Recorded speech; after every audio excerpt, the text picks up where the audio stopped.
Oh, okay. Well, I have time I didn't know I would have because my tutoring session ended way, way early. Uh, Her brain's just not in it today. Um, I also typically do these in the sunroom so I can feel like I have more privacy and I'm not going to be overheard because I'm not home alone. Isabel's here upstairs, but it's cold and I don't want to go out there. So I'm doing this from the couch with Osiris directly behind me. So I can't even sit back. Well, I guess I technically could, but law of cat, you don't move them, right? Um, the overwhelmedness ish, whatever. I've been figuring a few things out with different conversations with different friends and trying to survive, for lack of a better phrase. Um, a lot going on. Um, Trying to figure out where to even start. I know I'm doing too much. I've been doing too much. Um, and yet I still don't do enough. So I schedule myself out the wazoo trying to make enough money to survive, but I don't make enough money to survive. So then I have to schedule even more, which is too much.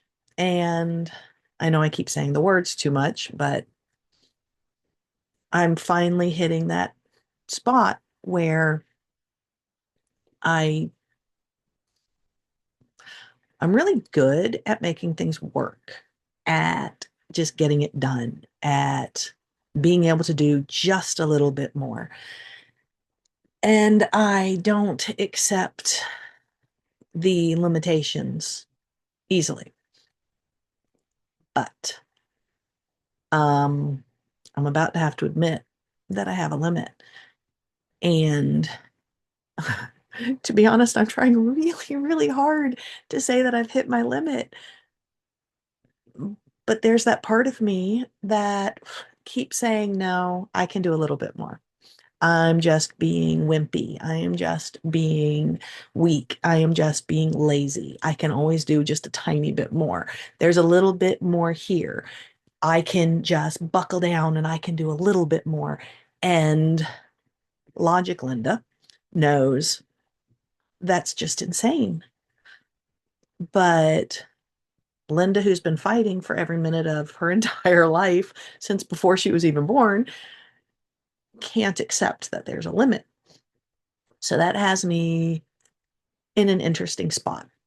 Um, so let's move a little forward to some current events and not so abstract. Um, one of my jobs, it's not public yet, but one of my jobs is going away, not by my choice. I have supposedly one more term and a choice to make of whether or not I let this job go away or if I fight in order to try to extend it by taking on other aspects of it that I hate. Um, I wish I could be a little clearer on that. And those of you who I've talked to already know, but since it's not a public thing yet, I can't be more clear than that. I am sorry. Um, so anyone who views this and you want more details, just ask. I'll clarify. Um, but on a public forum, I can't, other than that. And there is a battle happening in my brain where I was given the information ahead of time out of respect so I wouldn't be blindsided. And I thoroughly appreciate that. What's happening? So many different things. Um, we have the part of me that's trying to figure out what to do. Because if I do one thing, I could probably push through and possibly get a full time job out of it. Not guaranteed, but possibly. But it would be going somewhere I don't want to go. And more often in order to have it as a full-time job. And that just sounds miserable to me. And I really don't want to do that. But then you have the part who says, but you need money. You need benefits. You need this. You need that. And so then I feel like I'm just being a little brat saying, I don't want to do this. And it's going to make me miserable because money. But there's that 5-year-old Lynda who lives here, who I protect as much as I can, who says you're not supposed to do a bunch of things just for money. You also need to be happy. Um, and I thoroughly believe you should not do a job you're miserable in because life is too short. But I need money. Then you have the 100% illogical part that has kicked up in the past week or so since I got the news. And it's going longer without being able to talk about it and nothing's being announced. That what if it's not real? What if I was told this just so they could kick me out the door because I am like a flippin' barnacle and I attach and I don't leave? Um, I know this is an illogical thing. I know it's insane. I know that's not the case. But the fear that has like shown up, sprouted in my brain that the reality is I have been lied to just so I would go away is real. Even if the scenario is the most ridiculous thing on the planet, I can't shake it. I legit can't shake it. And for the life of me, I don't know if I should talk to the person who told me about everything and tell them this is happening in my brain because it just sounds so crazy, you know? Um, I don't do change well. It's like I am insanely spontaneous, but I don't take change well. Oh, welcome to the Lynda brain, right? And the idea of letting this go is terrifying. I don't like it. I like legit don't like it at all.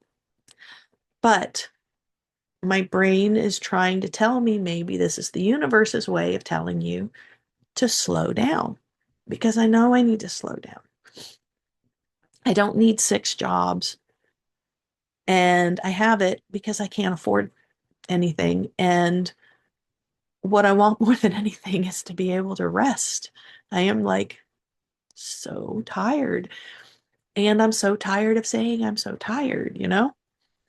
Um, so the job thing's hanging in there and I don't know what to do. And so I'm basically plugging along, like trying to kind of pretend it's not happening because I don't know what else to do right now. Um, the insurance thing, dude, I don't even. I tried to be responsible at the beginning of November and sign up for the insurance stuff. Today I need to try to get more information because I thought I did everything correctly, but then it told me my insurance was ending November 30th and that for the month of December they want me to pay 700 and something dollars and I don't have that. And I don't know if it was just a glitch on the day I did it. So today I plan to go in, look at it again, see if it's still there. I just don't know. I don't know what's happening. Um,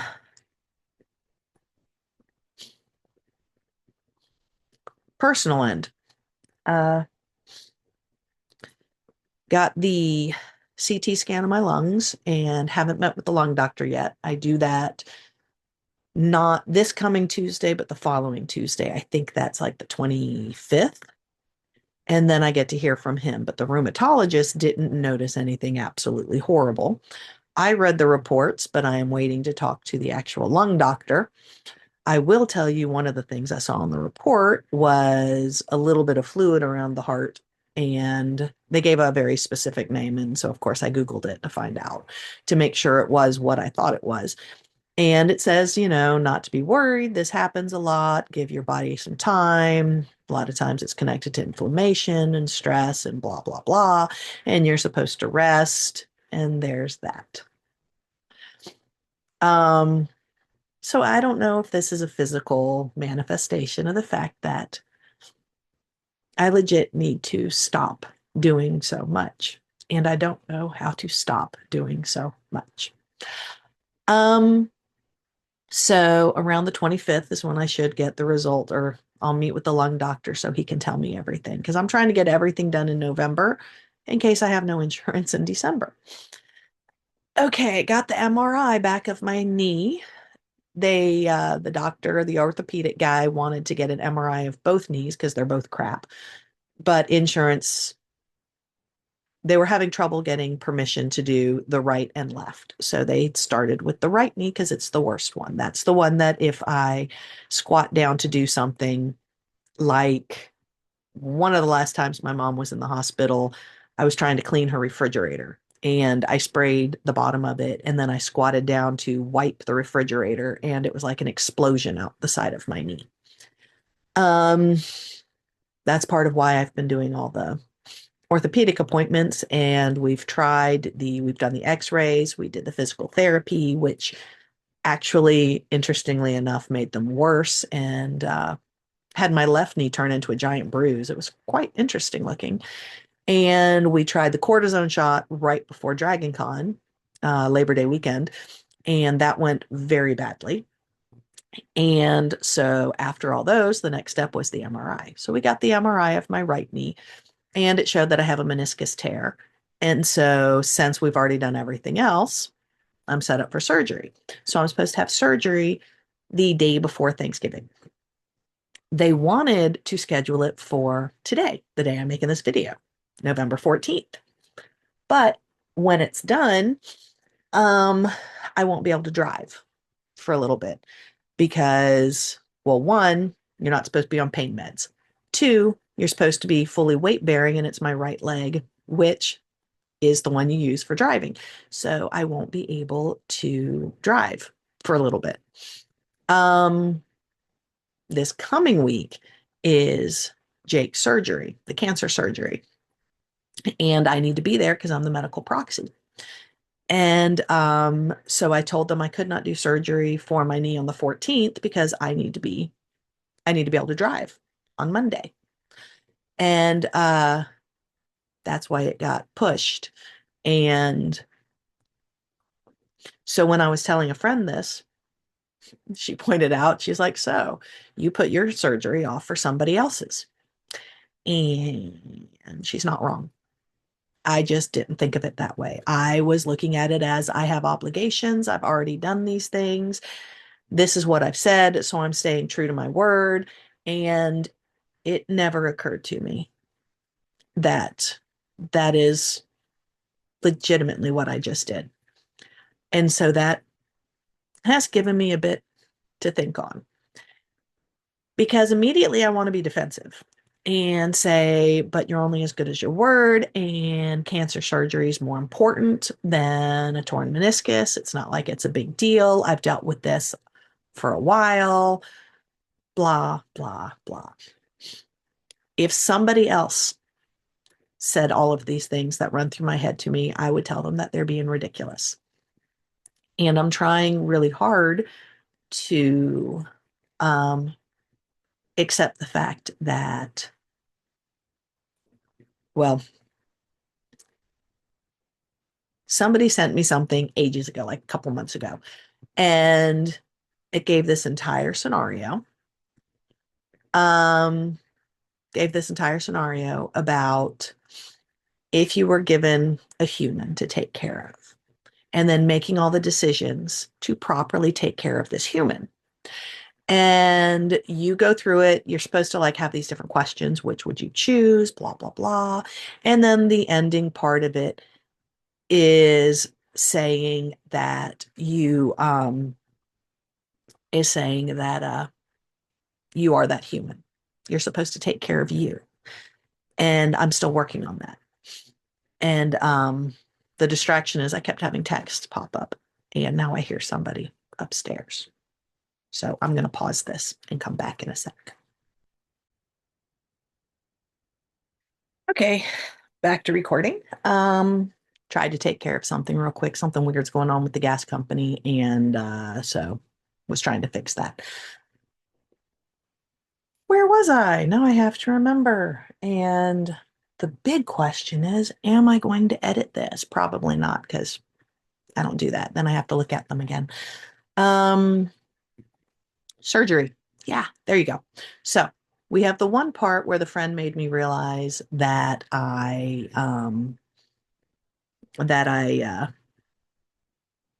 put Jake's surgery over mine and whatnot. So a different friend, I was talking with her, and that's when I realized I'm having another issue with the surgery, which is I'm torn. Torn meniscus. I'm torn. Anyway, um, I'm torn on a couple of things here. One, I still keep deciding it's really not that big a deal and it's ridiculous and I'm just being a wimp and I don't need it. Blah, blah, blah.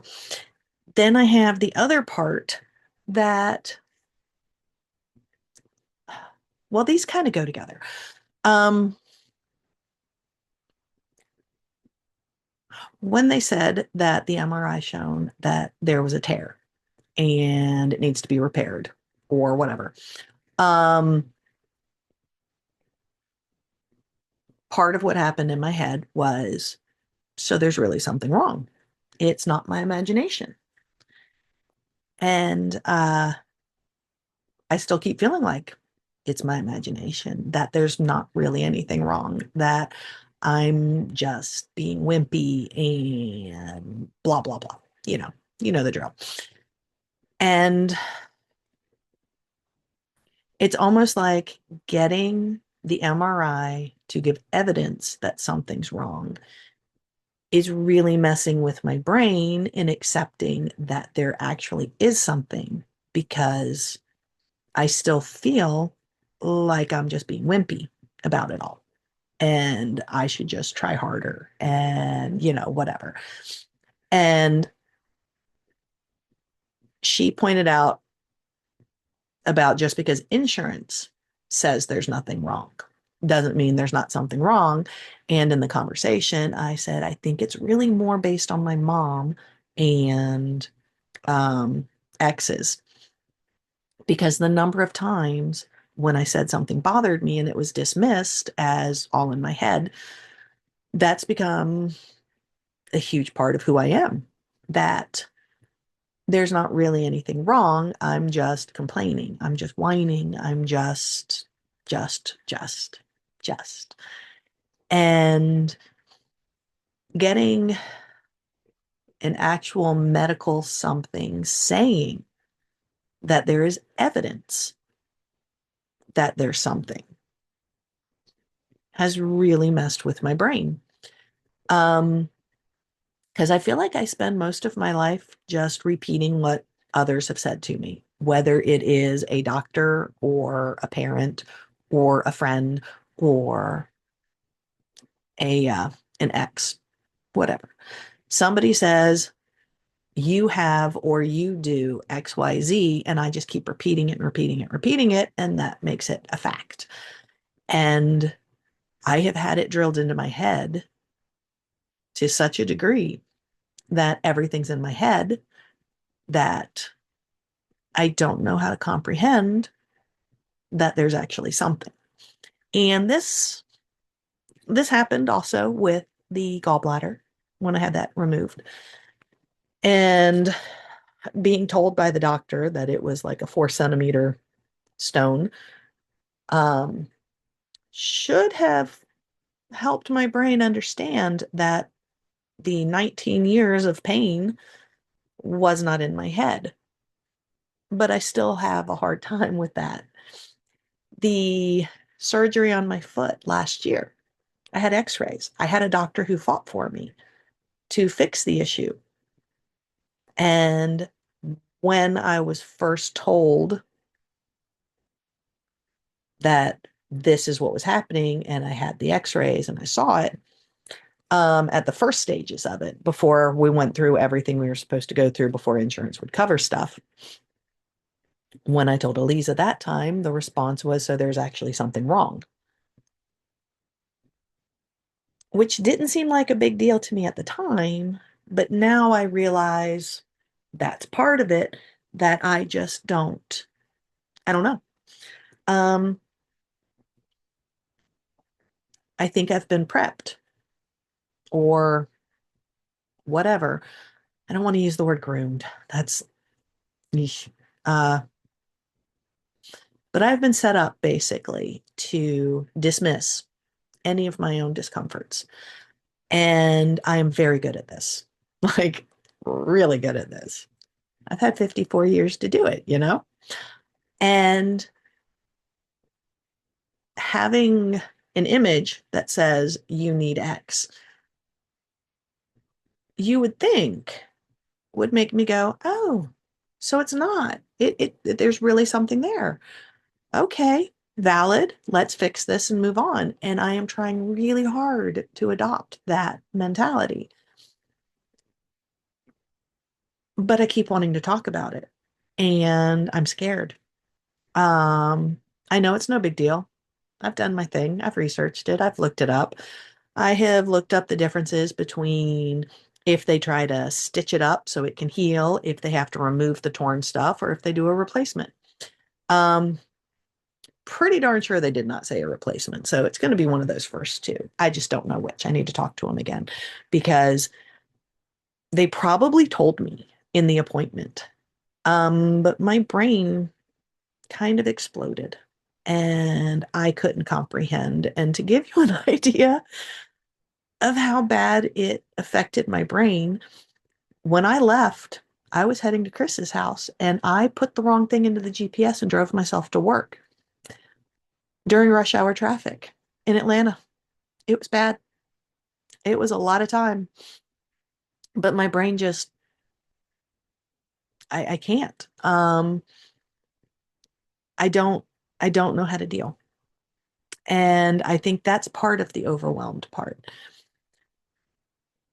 I'm finding I don't have I don't know whether to say tolerance or ability, probably both, to deal with everything. So, on that end, I have my one student, really like her. She's great. Uh, she has TBI and cognitive issues. And I legit got my sixth job just so I could continue tutoring her. And when she's on, she's great. When she's having issues, it's exhausting. And I can feel myself pouring too much of myself out to help her. But I don't know how not to because she needs somebody and she's a good person. And I am that somebody. But I can also see I'm doing it to the detriment of my own health. But I don't know how not to. And so I just have to like recuperate. And I'm looking at the time like I'm going to miss seeing her 4 times a week.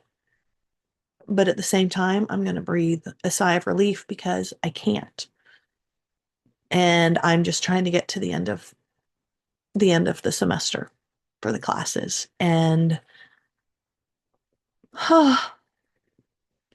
but I mean, she's legit sent me messages of like, I don't know what I would do without you and things like that. And a lot of what I do because I don't want anyone to feel like I tend to feel. And so I know I do too much. But I also want to know that I have made the world a better place by doing everything I can. And so that's what I do. I then had another student that I tutor um, who out of nowhere, she'll just send me a message, a text, and say, I'm overwhelmed. And I will respond with, how can I help? And then I try to help her through being overwhelmed. Yeah, that one got me there, didn't it? And I think I need that. I think I need somebody where I can say, hey, I'm overwhelmed, and they can help me. And it's not a lack of having people who are willing to help. It's really not.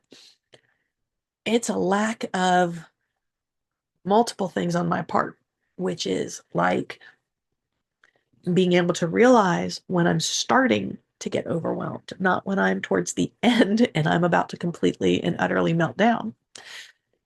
It's feeling like I can reach out to somebody and say that I'm feeling overwhelmed.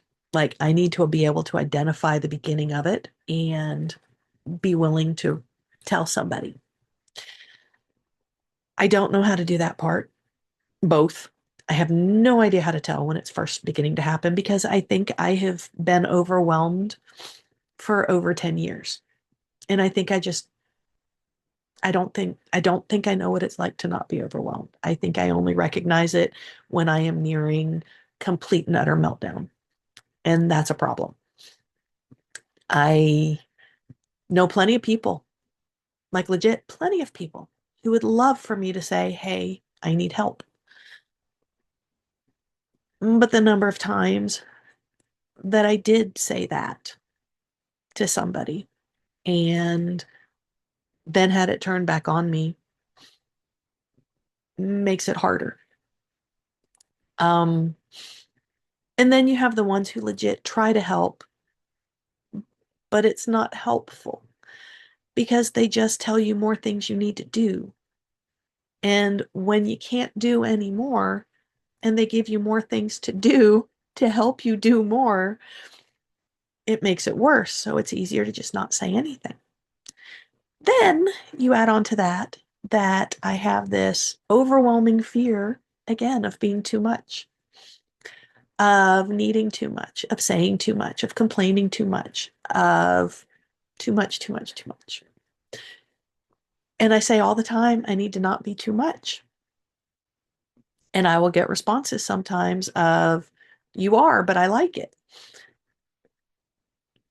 And I get that that's meant to be nice. But every one of those, all I hear, you're too much. And that makes it where I feel the need to say less. Um, and I try, believe me, I'm trying so hard to communicate, to say what I need to hear is you are not too much. I desperately need to hear that I am not too much. I don't need, but you're the right amount of much for me, or you're too much, but I like it. I need to hear you are not too much.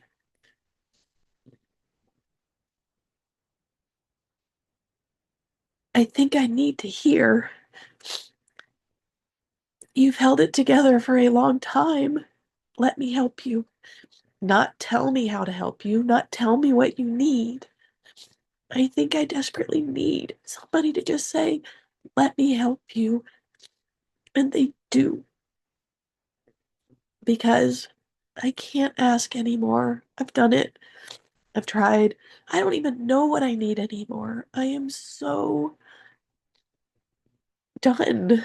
I am so done. I don't know what I need other than help. And I don't know how to ask for help because when I do, people tell me more things I need to do, and I don't have any more in me to give it.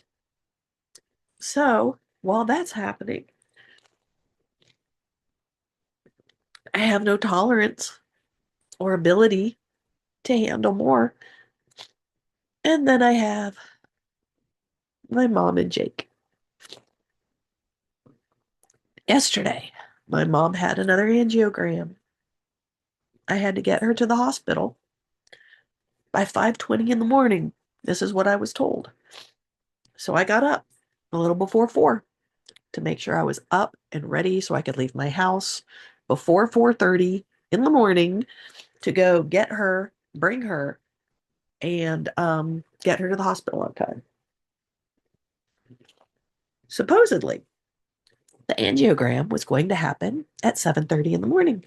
Turns out it wasn't scheduled until 10.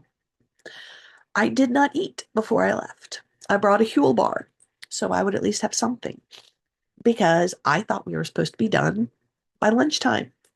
So I was like, that's not a proper breakfast. I know this, but at least it's something, and then I'll get real food for lunch. Dude, so many different things.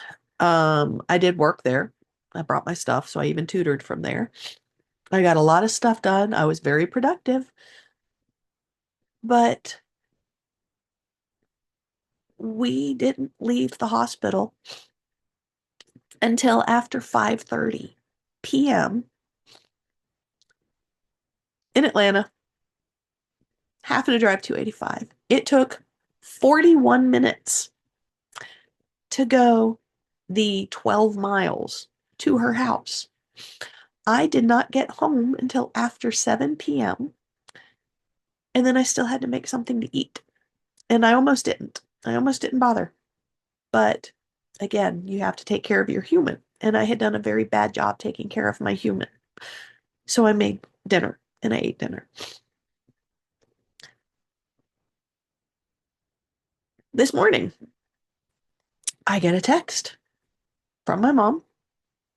Let me get it right because I don't want to be disrespectful and say that it didn't happen.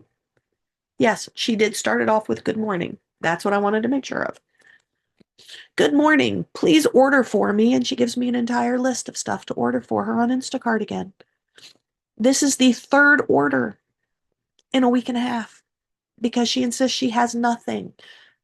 And then I tell her, give me a proper list. Do it all at once. She just assumes I have money in the bank to cover it. And sometimes she pays me back, sometimes she doesn't. She did give me a check for the entire stuff that I just bought for her on Monday when she said she had no food left, even though I had bought her food on Thursday when she said she had no food left. And yesterday, she's like, can't you take me grocery shopping? I'm like, no, I'm done. Which reminds me, in the extended recovery area, when I get up there after finishing tutoring, and I haven't eaten all flippin' day and I'm exhausted, I get up there, she's eating dinner in the hospital bed. Yay, she got food. Um, and she looks at me, and the first thing out of her mouth was, yeah, I ordered this because I didn't know if you were going to take me out to dinner. And then I'm standing there, my stomach's growling, and she's telling me how much she loves potatoes as she's eating the mashed potatoes, and I'm hearing every sound of her eating. And she just keeps talking food as my stomach is like closing in on itself. Um, she got on to me multiple times throughout the day. And one of them was when she was talking about her earplugs. And I asked if she meant her hearing aids. And she's like, don't mess with me right now, or something like that. And I'm like, the hell? Multiple times she would say something using the wrong words. I asked for clarification because I can't respond if I don't know what we're talking about. And then I was told to not antagonize her. Um, while she's in the recovery bed, I'm starving and I'm tired. She's eating. Um, she's telling me to give her something from her bag, or she needs her bag. She had finished eating. I was getting ready to leave the room so I could go get the car. And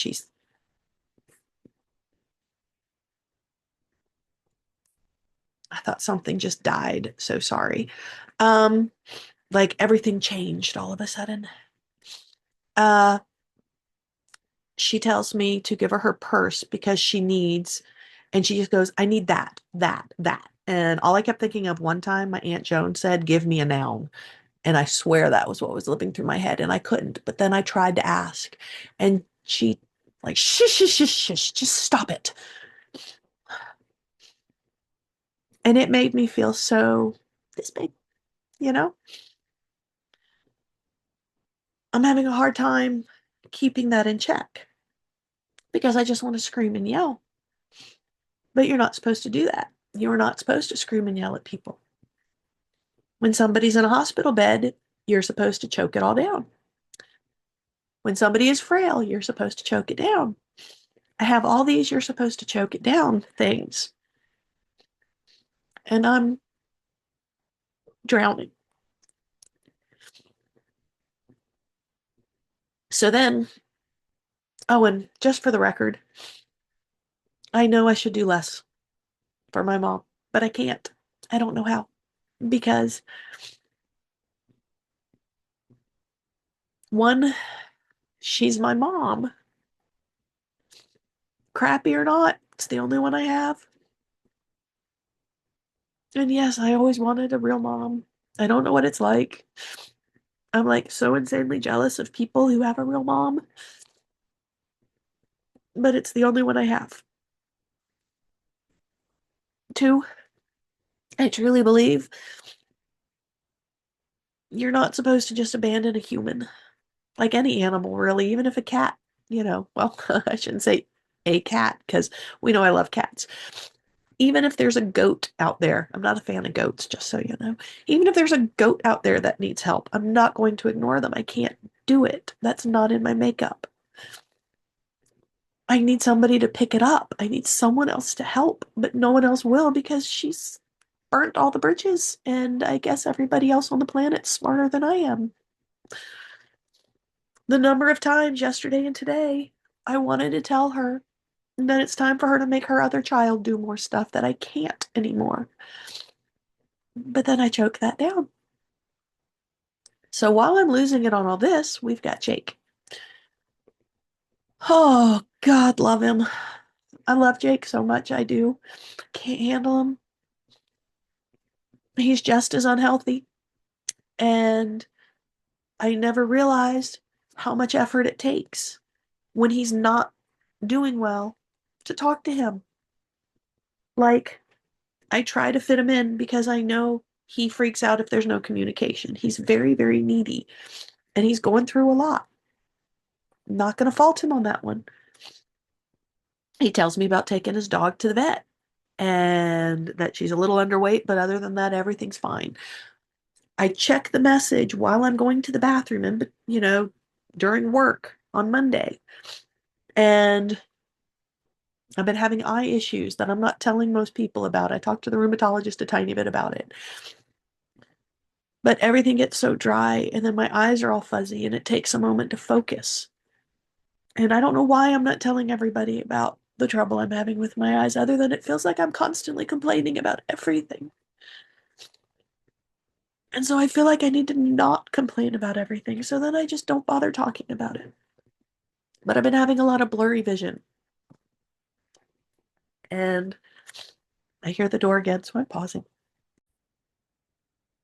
And see, that is why I don't normally do these things in here.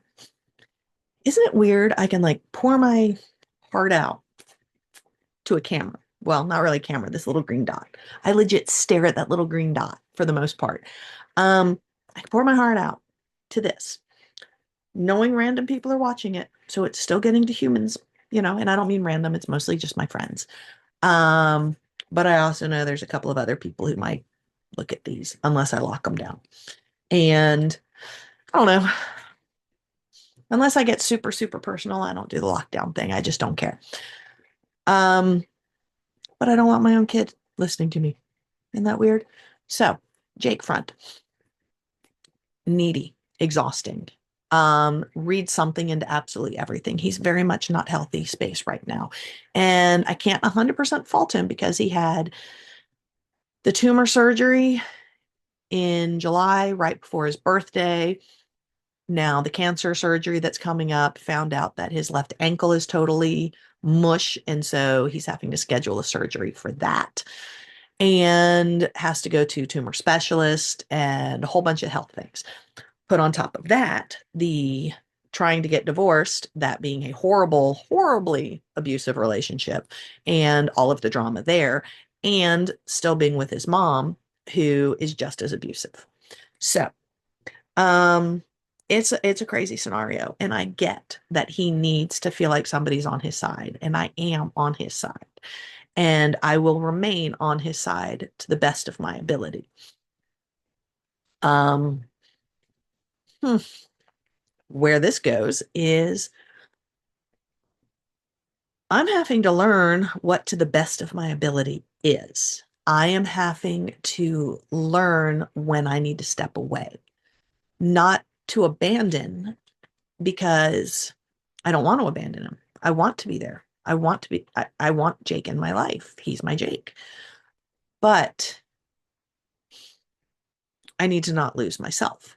And what I have noticed during this time, and I'm coming back to the thing about the dog to explain it, is he gets super sensitive. And I hate saying it that way because it's not quite accurate, but I don't have a better phrasing for it, where he's looking for problems in everything, looking for signs in everything, looking for the hidden meaning in everything. And it is a result of a couple of decades being married to a narcissist and being, beat down constantly. He has been put in that spot where I get it because I've been there, not for 2 decades, in the one relationship, but I've been there. So I know the trying to figure out exactly what's really being said. But I am very much I say exactly what I mean. And that's also where I get hurt a lot is because I assume other people say exactly what they mean. And it turns out the average person does not. I still don't understand this. Um, but anyway, so the example, I'm at work. I'm trying to show I'm still like, I'm not ignoring him. I pull out my phone as I walk down the hall from the classroom to the bathroom, and I see that he gave me the update on the dog's visit to the vet and that everything went well. So I grab out my phone. I'm trying to look at it. It's blurry. Um, yes, the eye drops do seem to help. I forgot to mention the eye drops. The rheumatologist was saying that could be the whole dryness thing, blah, blah, blah, names, whatnot. Try eye drops. But I don't always remember to do the eye drops. And I'm trying to stay better hydrated to see if that helps. But when you're at work, there you go. So it takes a moment for my eyes to adjust. But I'm like this, and I do that quick swipe thing, the swipe text, to say, I'm glad to hear she's healthy, or I'm glad to hear it went well, something to that effect. And there was a typo. Instead of an H, there was a G. I did not see this. I hit send. I continued on with my day. The response I get back is asking why I said gear. When it's in a sentence, glad to gear all was okay. I would think the average person would know that's a typo and would just read it as here and comment as such. But this is not the first time where there was a typo. And to just simply have a typo pointed out, not a comment that you responded, not a, yeah, me too, or anything else, literally just about the typo, makes my brain explode because it shuts me down. I feel like I have just done wrong, that I am so stupid I can't even do this correctly, that I need to quit trying to even talk because when I talk, all I do is mess up. I left him a 3.5 minute voicemail on the way home Monday explaining this because he later then sent me a text that said he didn't mean to tick me off because I did respond with, dude, it was a typo. Clearly it was supposed to be here. So, I mean, I did bounce back on that one. Well, not bounce back, punch back. I don't know. I did respond because it really upset me. I was frustrated because you can tell what it was. And if you had any idea how many messages I have to sit there and try to decipher in order to respond, one flippin' letter, oh my gosh. Anyway, he then keeps insisting I never called the day before, or there was a missed call. There was no voicemail. I spent over 3.5 minutes, and I'm saying 3.5 because that's apparently the limit for a voicemail for his system because it told me that it was done. It beeped at me and then told me I was out of time. So I know it was a very lengthy voicemail where I tried to explain to him what happens to me when he just points out a typo and that I'm not trying to fault him for it. I know he did not mean anything by it, but I can't take it. And it's because I feel like I'm just being judged. Put that on top of when he is unraveling and he tells me something, we're going to skip over the fact that it's pretty much the same stuff for the past 2 years, where my response is constantly, you have to change. That if you don't do something different, this is never going to change. I get frustrated. But then some of the things I will legit just respond as myself, 100% Lynda. And then he gets mad at me. What do you mean by I never said blah, blah, blah? And so it gets to where he tries to find whatever from what I said and twist it. I've already lived through that. And so it's gotten to where I don't have the energy power to communicate with Jake because I can't just be myself. I cannot just simply respond with what's in my head. And that's exhausting. And yes, I'm planning on trying to talk to him about it because I'm about to be in South Carolina for a few days. I don't think this is a phone call or a text conversation, but I am going to address it with him and tell him this is why sometimes I can't respond to you because I can't just be myself. And what I need more than anything else on this entire flippin' planet is for it to be okay to be myself. Not to have people tell me it's okay to be myself and then read things into what I say. Not to be told it's okay to be myself, but then be told I am too much. I need to know it is okay to be myself 100%. And I'm not trying to cut people off or cut people out. I want to keep most of the people in my life that I have in my life. But I need desperately to be me. I am still struggling with the fact that me is not a horrible thing. I keep trying to look at myself. I can't think of the right word. Objectively, I think that's the right word. And while I have a massive amount of self-hate, I don't think I'm a horrible person. Like, if I take myself out of it and I just look at um actions and words and stuff, I don't think I'm a bad person. I think I'm a horrible person because of the people around me and how I have been treated and what I've been told. Because to bring back from way back there, the things I have been told, I just keep repeating. And gosh, where does it come from? Of all things, I think it might be Pretty Woman, where she says something about the bad things are easier to believe. And yeah, it's true. My entire life, this is what I've always done because I have been told since I was a small child that when somebody critiques you, criticizes you, they're trying to help. They're trying to help you be a better person. But then at the same time, and I don't know if people still do this, my generation got it a lot, no joke, where someone would compliment me and the response was, don't give her a swelled head. So I was raised literally to not trust a compliment, that is not authentic. And then the people I was around I learned very quickly that each compliment meant that that person wanted something. So as soon as you told me something nice about me, I have to figure out what I'm supposed to do for you. And that's why to this day, if somebody says something nice to me, the first look on my face is because immediately I'm running through my head trying to figure out what I'm supposed to do.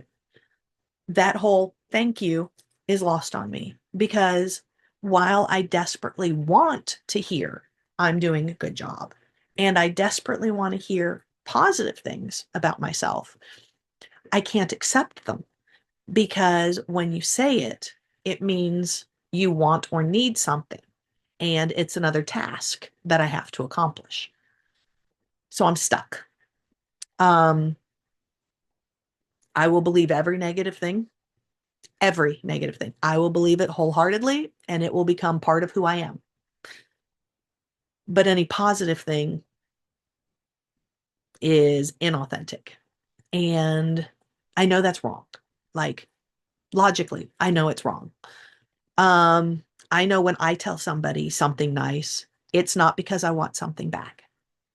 And that would mean not everybody who compliments you wants something. But that has not been my life for the most part. And I'm trying really hard to make it okay. And as I blurt all this out, because wow, this has been way longer than anticipated, but it's also been a very long time since I've done it. I was thinking earlier about my jobs is I am service, legit service. I teach, I tutor. Every aspect of me is giving every aspect of me to help other people. That is who I am. 100%. That is who I am. I am honestly okay with that. But I see how all of that made me that. And I need desperately to find out how not to always be pouring out. Um, I don't know how to accept it back. I don't. I am very proficient at trying to not be needy, when in reality, I think I am extremely needy. I think I am so flippin' needy because I have never accepted or taken. And so I think I have this huge gaping hole that desperately needs to be filled, and I don't know how to accept, you know? So the starts and stops of this, I am so flippin' thirsty because I've talked so much. Um, Thank you for this therapy session. Uh, yeah, so I think that's going to be it because now I have to do some more work because I promised the student I would be working on some stuff. Since we're not tutoring, I'm going to use the tutoring time in order to work on that. But I wanted to knock this out because it's bouncing around in my head for so long. And dude, I haven't even made my bed. Normally I wake up and I make my bed, but I had such a rough night last night. Like it's gonna take a minute to make that bed. But I think that's what I'm gonna do. I'm gonna finish this. I'm gonna go make my bed and drink more water. I might brew some more coffee. I don't know. And then I'm gonna get some work done. And yeah, I have no idea if I covered everything. This dude, if you didn't know that ADHD was one of my diagnoses, this video alone will probably tell you. Um, but that's it. So for those of you who are always there for me, thank you. And I apologize that I suck at accepting any assistance. And I do see the number of people who do try. And I have no doubt some of you are going to immediately tell me the things I said I desperately need to hear. And I also know I won't be able to accept it because I'm going to say the only reason you're saying it is because I said I need to hear it. Um, and that's stupid. I know it's stupid.